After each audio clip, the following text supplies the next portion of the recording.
26வது அதிகாரத்தில் 28வது வசனத்தை நம்ம பார்ப்போம். இப்போ இது பாவ மன்னிப்பு உண்டாகும்படி அநேகருக்காக சிந்தப்படுகிற புது உடன்படிக்கைக்குரிய என்னுடைய இரத்தமாக இருக்கிறது.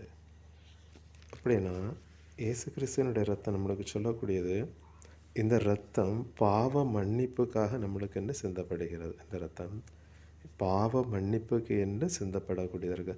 பாவ நிவிர்த்திக்கும் பாவ மன்னிப்புக்கும் வித்தியாசம் என்னென்னா, பாவ நிவிர்த்தி என்பது ஒரு மிருகத்தினுடைய, அதாவது பாவ மன்னிப்புக்கு என்று தேவனுடைய நியாயப்பிரமாணத்தினால் உண்டாக்கப்பட்டது.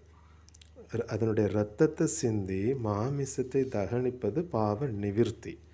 இது தேவனுடைய பிரமாணத்தில் கொடுக்கக்கூடியது. பாவ மன்னிப்பு வேணும்னா காரணம் பிதாவாகிய நம்மளை நம்மை நேசித்திருக்கிறார். அப்படியானா நான் அடிக்கப்படக்கூடிய இடத்துல அவருடைய குமாரனை பிதாவாகிய தேவன் அடித்திருக்கிறார் என்னை மீட்டெடுப்பதற்கு. அதுதான் அதில் இருக்கக்கூடிய மறைபொருள்.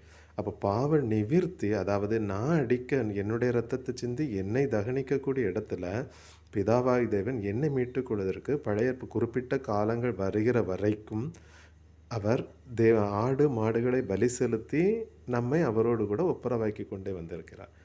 அப்போ குறித்த காலத்தில் அவருடைய குமாரன் வரும்பொழுது அவரில் பாவ நிவிர்த்தி செய்யப்பட்டிருக்கிறது. பிதாவாகிய அவருடைய குமாரனை தேவன் நம்மை மீட்டெடுத்திருக்கு. நம்முடைய ஆக்கினை எல்லாம் அவருக்கு மேலே சுமத்தி அவரை ஆக்கினைக்குட்படுத்தி பாவ நிவிர்த்தி செய்திருக்கிறார். அவரை விசுவாசிக்கும் பொழுது அவருடைய இரத்தம் எனக்காண்டி சிந்தப்பட்டிருக்கிறது என்கிற விசுவாசிக்கும் பொழுது எனக்கு பாவ மன்னிப்பு தேவன் கொடுக்கிறவராக இருக்கிறார். இதுதான் அந்த வசனத்தில். அப்போ பாவ மன்னிப்பை எனக்கு தேவன் உண்டாக்கி இருக்கிறார்.